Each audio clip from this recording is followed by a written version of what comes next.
بسم اللہ الرحمن الرحیم۔ عزیز طلبہ السلام علیکم۔ بچوں، آج کا ہمارا موضوع غزل کے جو اگلے اشعار رہ گئے تھے وہ آج ہم پڑھیں گے۔ شعر سوم ہے: چشم دل کھول اس بھی عالم پر، چشم دل کھول اس بھی عالم پر، یہاں کی اوقات خواب کی سی ہے۔ چشم دل، دل کی آنکھ،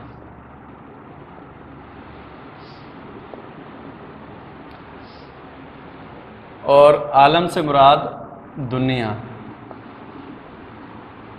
یہاں رعایت لفظی کے تحت بچوں یہاں لفظ کو یہاں لکھا گیا ہے، اور اوقات سے مراد یہاں اہمیت ہے،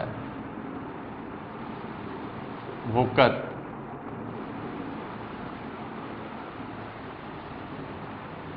مفہوم دیکھیں گے، شاعر تحریر کرتا ہے کہ یہ دنیا ایک خواب کی مانند ہے، اس لیے ہمیں آخرت کی فکر کرنی چاہیے۔ تو زیر تشریح شعر میں شاعر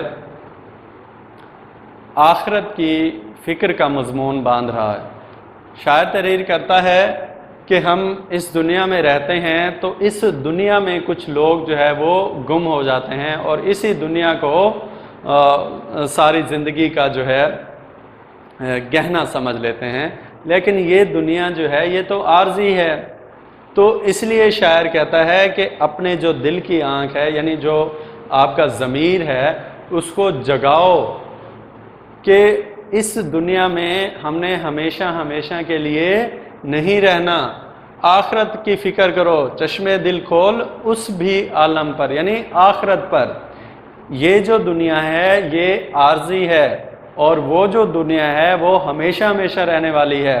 تو اس لیے بچوں جو عارضی چیز ہوتی ہے اس کی کوئی اہمیت نہیں ہوتی، ہمیشہ اس چیز کی اہمیت ہوتی ہے جس کو دوام ہو، جس کو ہمیشگی ہو، جو چیز ہمیشہ کے لیے رہے۔ تو اس دنیا میں ہم نے عارضی طور پر رہنا ہے اور آخرت میں ہم نے مستقل طور پر رہنا ہے۔ تو اس لیے شاعر تحریر کرتا ہے کہ اپنا جو ضمیر ہے اس کو جگاؤ اور آخرت کی فکر کرو، اس دنیا کی فکر نہ کرو، اس دنیا میں دل نہ لگاؤ۔ یعنی جیسے لوگ جو ہے وہ روپیہ، پیسہ، بنگلہ، گاڑی، ان چیزوں میں دل لگا لیتے ہیں۔ تو شاعر کہتا ہے یہ عارضی دنیا ہے، اس دنیا میں دل نہ لگاؤ بلکہ آخرت کی فکر سوچو۔ اسی طرح ایک شاعر نے بہت اچھے انداز میں اس موضوع کو قلم بند کیا ہے: لگتا نہیں ہے دل میرا اجڑے دیار میں، لگتا نہیں ہے دل میرا اجڑے دیار میں، کس کی بنی ہے عالم ناپائیدار میں۔ یعنی یہ عالم جو ہے وہ ناپائیدار ہے، ہمیں آخرت کی فکر کرنی چاہیے۔ دوسرے مصرعے میں شاعر اس دنیا کو خواب کے ساتھ تشبیہ دے رہا ہے۔ شاعر تحریر کرتا ہے کہ اس دنیا کی اہمیت ایسے ہی ہے جیسا کہ ہم سوتے میں خواب دیکھتے ہیں۔ تو اس طرح شاعر جو ہے اس دنیا کو خواب کے ساتھ تشبیہ دے رہا ہے۔ تو بچوں، خواب کی کیا اہمیت ہے، خواب کی کیا وقت ہوتی ہے؟ خواب کی کوئی وقت نہیں ہے، خواب کی کوئی اہمیت نہیں ہے۔ ہم سو رہے ہیں، ہم خواب دیکھ رہے ہیں کہ ہم گاڑی میں پھر رہے ہیں، ہمارا بہت بڑا بنگلہ ہے، عیش و عشرت کی زندگی گزار رہے ہیں، لیکن بچوں جیسے ہی بیدار ہوتے ہیں، جیسے ہی ہماری آنکھ کھلتی ہے تو وہ خواب ٹوٹ جاتا ہے، خواب دھوکہ ہوتا ہے، خواب میں کوئی حقیقت نہیں ہوتی۔ تو اسی طرح شاعر تحریر کرتا ہے کہ یہاں کی جو اوقات ہے، یہاں کی جو وقت ہے، یہاں کی جو اہمیت ہے وہ خواب سے بڑھ کر کچھ نہیں ہے، یہ سب کچھ ختم ہو جائے گا۔ جیسے ہی ہماری نیند بیدار ہوتی ہے اور ہم جاگ جاتے ہیں اور خواب چکنا چور ہو جاتا ہے، خواب ٹوٹ جاتے ہیں، تو اسی طرح بچوں جیسے ہی ہماری موت آئے گی تو یہ دنیا اور اس کی سب عیش و عشرت جو ہے وہ ختم ہو جائے گی۔ تو اس لیے شاعر کہتا ہے ہمیں آخرت کی فکر کرنی چاہیے، نہ کہ اس دنیا کی۔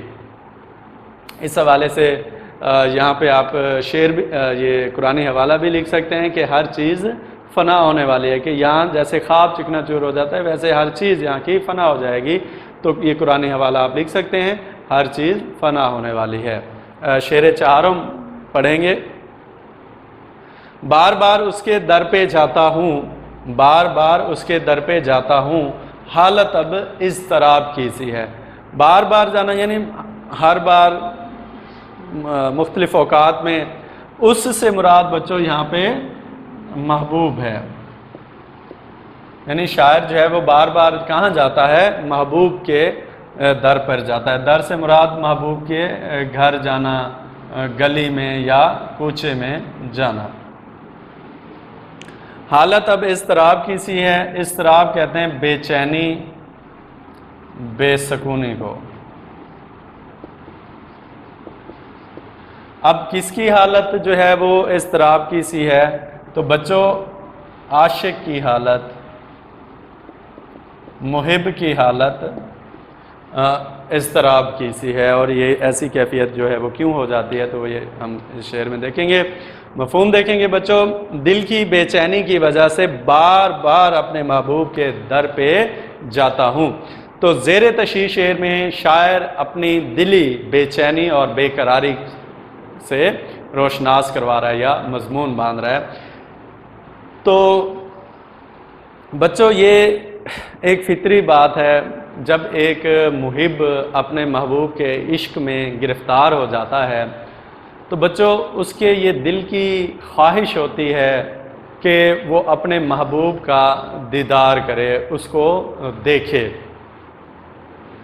بچوں کوئی بھی چیز آپ کو پسند ہو تو آپ چاہتے ہیں کہ وہ آپ کی نظروں کے سامنے رہے، آپ اس کو دیکھتے رہیں۔ اسی طرح ایک عاشق بھی جب محبت میں گرفتار ہو جاتا ہے تو وہ بھی یہ چاہتا ہے کہ اس کا محبوب اس کی آنکھوں کے سامنے رہے۔ تو اس کا دیدار یار کرنے کے لیے، اس کو دیکھنے کے لیے، اس کا چہرہ دیکھنے کے لیے وہ کیا کرتا ہے؟ محبوب کے در پہ چلا جاتا ہے، محبوب کے در پہ چلا جاتا ہے کہ کسی طریقے سے محبوب کا دیدار ہو جائے اور اس کی جو کیفیت ہے، اس کی جو حالت ہے، اسے سکون مل جائے۔ تو اس لیے شاعر جو ہے وہ بار بار اپنے محبوب کے در پہ جاتا ہے۔ اب دوسرے مصرعے میں وہ کیوں ایسا کر رہا ہے؟ محبوب کی حالت میں اضطراب کیوں ہے، بے چینی کیوں ہے؟ تو بچوں یہ دوسرے مصرعے میں ایک عاشق کی جو بے چینی ہے، جو اس کے اندر کا اضطراب ہے، اس سے روشناس کروا رہا ہے، اس کی کیفیت سے روشناس کروا رہا ہے۔ شاعر تحریر کرتا ہے کہ ایک عاشق جب عشق کے کوچے میں گلی میں قدم رکھتا ہے، کوچے میں قدم رکھتا ہے تو اس کو پھر سکون میسر نہیں ہوتا۔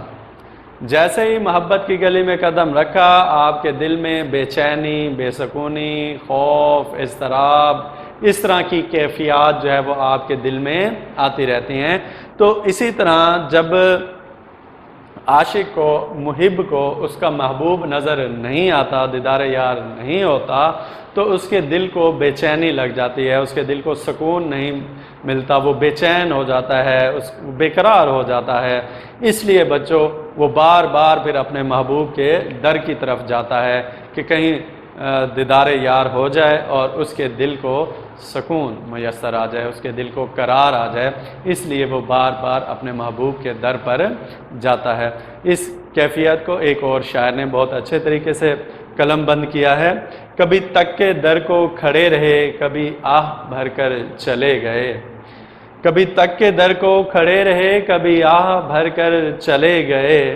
تیرے کوچے میں ہم آئے بھی تو ٹھہر ٹھہر کر چلے گئے۔ اوکے عزیز طلبہ، انشاءاللہ آخری جو 3 اشعار ہیں وہ ہم اگلے لیکچر میں پڑھیں گے۔ اوکے بچوں، اللہ حافظ۔